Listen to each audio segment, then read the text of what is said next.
It's the Ross Tucker Football Podcast. Oh, yeah, it is. But it's not just any Ross Tucker Football Podcast. It is a Wisdom Wednesday presented by DraftKings, America's #1 rated sportsbook app. Why is it a Wisdom Wednesday? Because that is when we are joined by Andrew Brandt, a true Renaissance man. The guy is like a triathlete. He's a former professional tennis player. He's a lawyer. He's an agent. He's a professor. He's a writer. And most importantly, for our purposes, he is a podcast host, the Business of Sports podcast. More on that momentarily. I'm Ross Tucker. I think most of you already know that. It would be weird if the Ross Tucker Football Podcast started with somebody other than Ross Tucker talking. But yes, it is me at Ross Tucker NFL on the various social media platforms. Cannot tell you guys enough how much it means when you just engage with anything we post on social media, either at Ross Tucker NFL or at RossTuckerPod. The more you engage with a like or a retweet or a reply or any of that, it helps with the algorithm and more people see it on pretty much every platform, Instagram, Facebook, Twitter. And that's why we reward one of you every week with a signed picture, a signed card. I actually have a bunch of press passes right now that are pretty awesome. I'm racking up the press passes. If you want an Eagles press pass or Buffalo Bills or any of these MAC games I'm doing tonight, if you're a Ball State grad or an Eastern Michigan grad, I've got Ball State, Eastern Michigan tonight on CBS Sports Network. We also are now available on YouTube, so you can see my glorious hotel room here in Muncie, Indiana, youtube.com/RossTuckerNFL. And of course, we will have a sponsor confirmation email winner on Friday. That's how we keep the lights on the podcast, is you guys taking advantage of our sponsors, especially again this week, DraftKings, using the code Ross on the DraftKings Sportsbook app. It's Big Show time. The Big Show. Well, I kind of already gave him an introduction. Andrew, you get a lot of cool introductions, but I got to think that was up there, man. Renaissance man. I think I nailed most of your jobs. Dad, cool guy. I don't know. There's other stuff I could throw in there, but how'd I do? You always do great, Ross. It's all, Renaissance man is something I like. It's like, I don't want to get too sappy, but I always look at this as chapter 3. Chapter 1 was being an agent. Chapter 2 was working for a team, 10 years for the Green Bay Packers. And chapter 3 is doing what I want and also giving back. And again, I'm not curing cancer, but I'm giving back with teaching, writing, podcasting, being with you, trying to educate and give back what I know from 25 years in the sports business. So I hope it's working. It's working for me, and I hope it's working for the listeners. It absolutely is. Make sure you check out Andrew on social media so you never miss anything that he does, at Andrew Brandt. And of course, hopefully a lot of you already subscribe and listen to the Business of Sports podcast. Interesting guest this week, by the way, Andrew. I do this once every 4 years, Ross. I do a political Business of Sports as someone who I told you before is apolitical. But Bakari Sellers is someone that we reached out to each other on Twitter as kind of Twitter buddies. He's really into sports. I have an interest in following him. I think he's very good on CNN.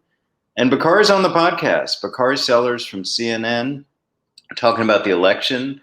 I thought he was very prescient in what he predicted about what would happen, especially with the polls and with some of the states that he's very familiar with, like Georgia, North Carolina, Arizona, South Carolina. So it's really an interesting podcast. We do talk about sports and athlete activism, especially. Bakari Sellers from CNN on this week's Business of Sports. Awesome. Speaking of awesome, it's uncanny, Andrew, how much our timing links up so often. Number one topic to me today is the NFL owners voting and passing 2 separate proposals. One regarding minority development incentive, not minority hiring incentive, and then a 16-team contingency postseason as well. Let's start with the minority development incentive, Andrew. And as I like to do, I don't want to paint you in a corner or steer you in a direction.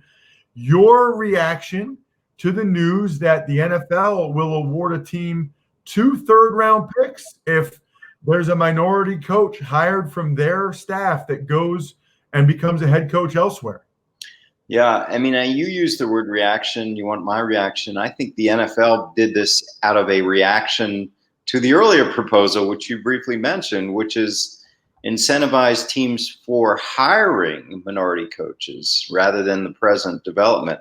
So quickly back to the hiring, that got floated, however long it was, a year ago, and then withdrawn because it was floated with such negative reaction, especially by minority candidates who said, I don't want to be thinking that I was hired to get him a better draft pick. Now we talk about a reward for development, and I get it. You know, these premises are great, Ross, because the premise is we don't have the pipeline, which is what you and I talked about before. There's no pipeline of minority, and it should go ground up from all the lower positions. And you develop someone, you should get rewarded for it. But there's always a but, right? And the but is, does that really encourage hiring? It encourages development, but does it encourage hiring?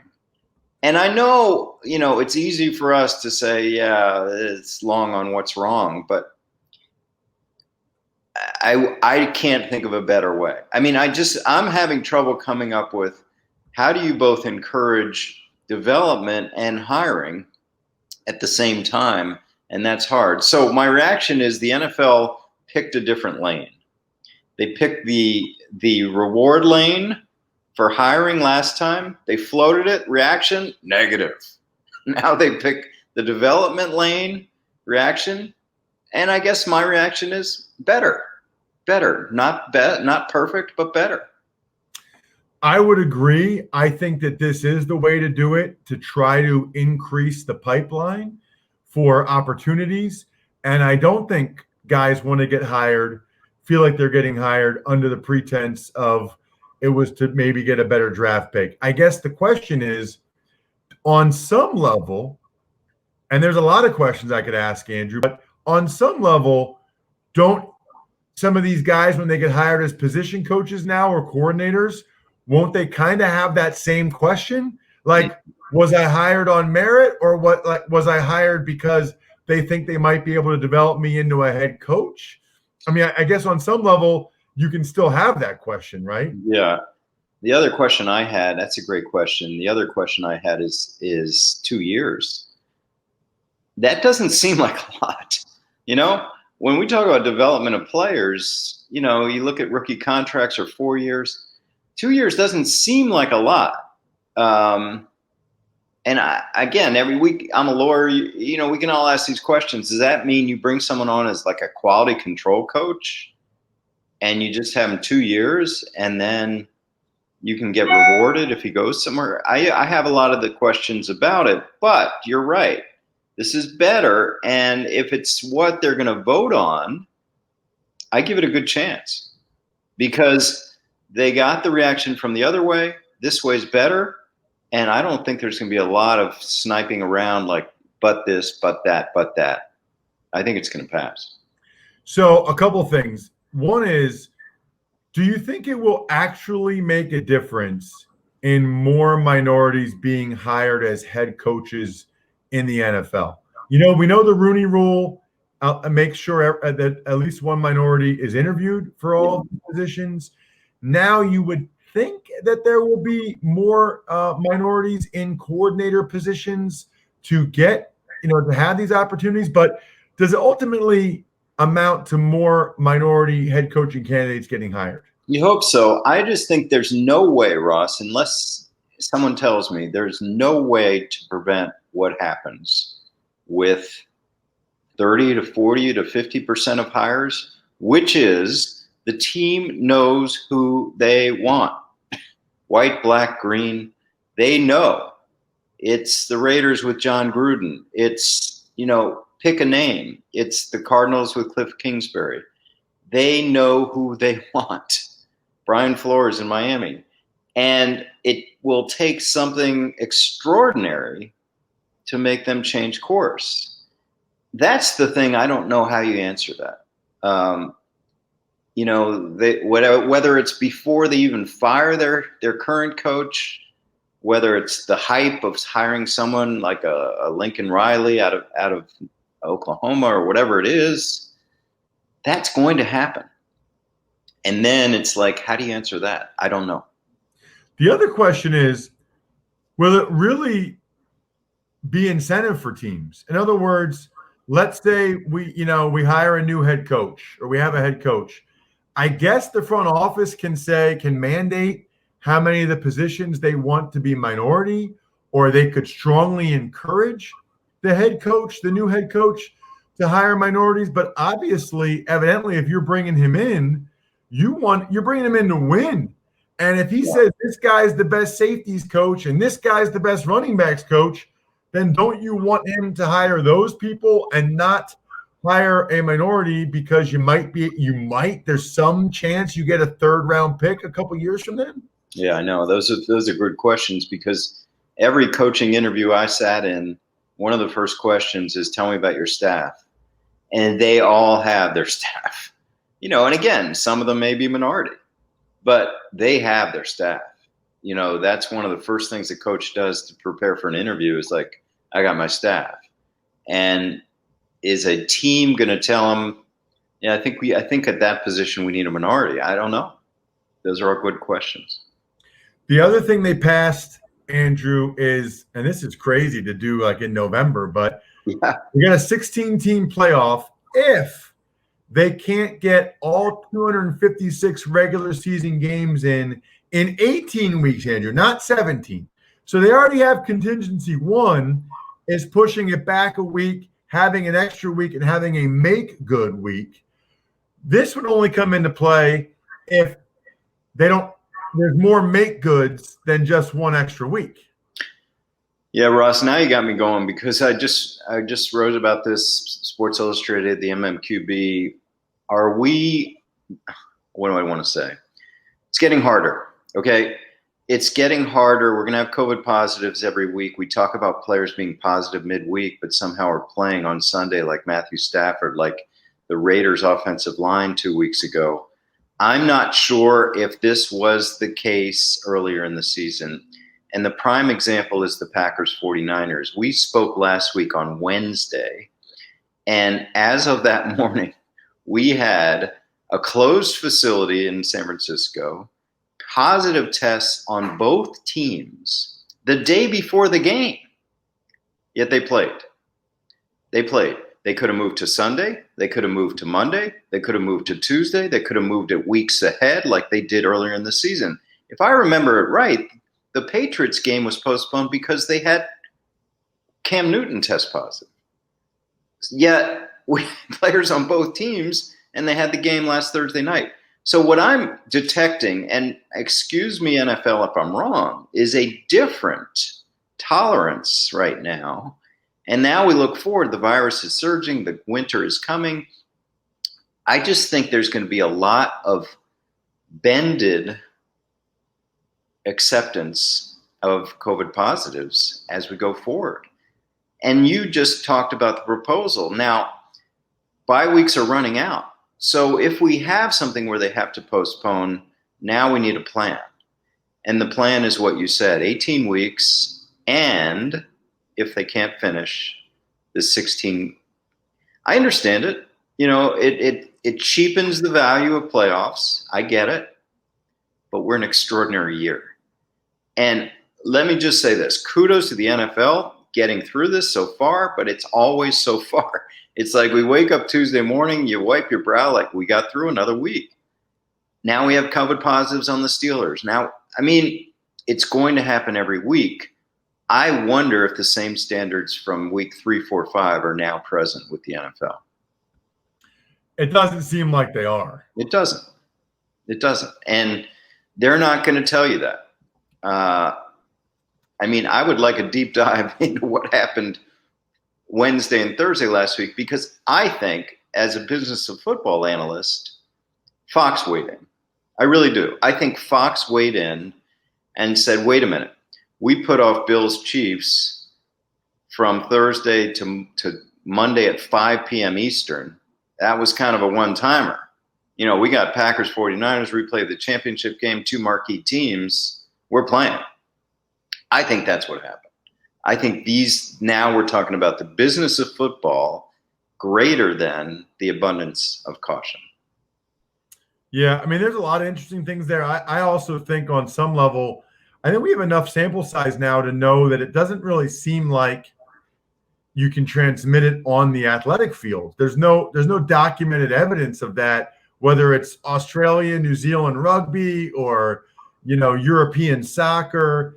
I don't think that's the concern.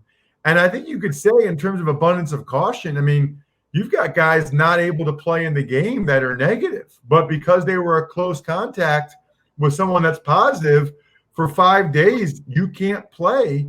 So I don't know. I mean, that to me still feels, Andrew, pretty cautious. If you've got guys that have never tested positive, you're not letting them play in a game because they were a close contact of someone that is positive.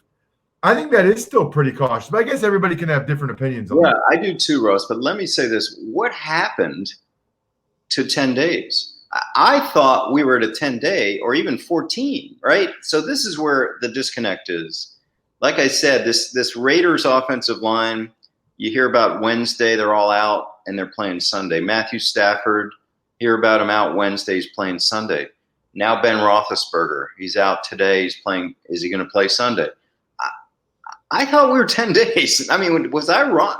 I mean, Trevor Lawrence was positive on a Wednesday, 10 days before the Notre Dame game. He didn't play. That's the college rule. I thought we were 10 days. I mean, somehow I thought when these guys are exposed or they have it, doesn't matter. It was isolation, quarantine, whatever you want to call it, for 10 to 14 days. But that's not happening. Now we're talking about 5. I understand negative tests, yeah. But somehow I thought there was 10 days back before. Last question, Andrew. I know you were never in this situation with the Packers, but I was watching the Jets play Monday night against the Patriots, and they almost won. And I was thinking the impact that win could have on the franchise for decades. And we've seen it. We've seen it with Andrew Luck and somebody. I mean, if you happen to have the worst record in a year with one of these top flight quarterbacks, it can change your franchise. What were you thinking as the Jets were beating the Patriots by 10 Monday night from a front office perspective? Well, I'm never going to go down the tanking lane because it's football. You know, they're not going to stop blocking. They're not going to stop tackling. They're not going to stop catching balls. But wow, it just seemed like the Patriots overcame that pretty easily at the end of the game. And you're absolutely right. Thankfully, I've never been in that position, but the magnitude of a loss like that for both the Jets and pick a team, the Jaguars, the Giants, the Cowboys, who knows, could be extreme if there are a bunch of ifs. If that number 1 pick is heads and tails above other picks, if they draft the right guy, all those kind of things. But yeah, the other part of it, Ross, is I just watch a lot of games where I just know, somehow the team's going to lose. I watched the New York Giants against the Eagles and the Bucks in successive weeks, and they were outplaying both teams. No question. Somehow they lost. The Jets seem to be one of those teams. The Giants seem to be one of those teams. The Jaguars. I mean, it's just, I don't know why. I will not say it's tanking. They're just teams that don't have the ability to continue to hold leads. Check him out on social media at Andrew Brandt. Check out the Business of Sports podcast this week. It's fantastic, just like he always is. Thank you, Andrew. Thanks, Ross. Love me some Andrew Brandt, and love me the feeling of when I do get home, or knowing when my wife is home without me, that she's safe because we have a home security system. That's what you get from Simply Safe. Simply Safe Home Security is having a huge holiday sale. Perfect time to get this as a gift for somebody else or for yourself. 30% off any Simply Safe system and a free security camera. Trust me when I tell you the security camera is important and comes in handy, perhaps even in a court of law. High quality equipment, great camera footage, ease of setup, and you get 30% off Simply Safe plus a free security camera today by visiting simplysafe.com/Tucker. Go today. This deal is this week only. 30% off and a free camera? Wow. That's simplysafe.com/Tucker. Simplysafe.com/Tucker. Tuck's Takes.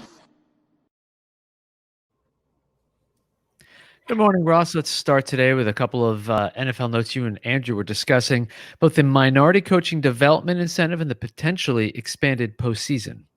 So I'll go in reverse order, Bri. I think the expanded postseason is a good idea because you don't want a team that didn't make the playoffs because they didn't play the same number of games or didn't get the opportunity. You don't want them to not make the playoffs as a result. Now, I kind of feel like with them already going from 6 playoff teams to 7, that they didn't need to do this, that it's a little bit redundant. But I think they want to make sure that nobody has a legitimate gripe that they got a raw deal and that they should be in the playoffs. But we know the plan now, right? They're going to try and get them all in 17 weeks. If they can't, they'll push everything back. They'll have an 18th week where it's kind of a make good week, and they'll have all the games that they missed. Then, if that's not enough, if there's still a team in playoff contention that missed an important game or two, then they'll have 8 playoff teams in each conference, and wild card weekend will be wild. They better have a red zone channel. I don't know when all the TV windows will be to have that many playoff games, to have, what would it be? 16, 8 games, I guess, if that happened. So that'd be an awesome. Can you imagine wild card weekend, 8 games, 8 playoff games? That would be incredible. In terms of the minority coaching, I wonder. I think it's great. I think this is the right idea.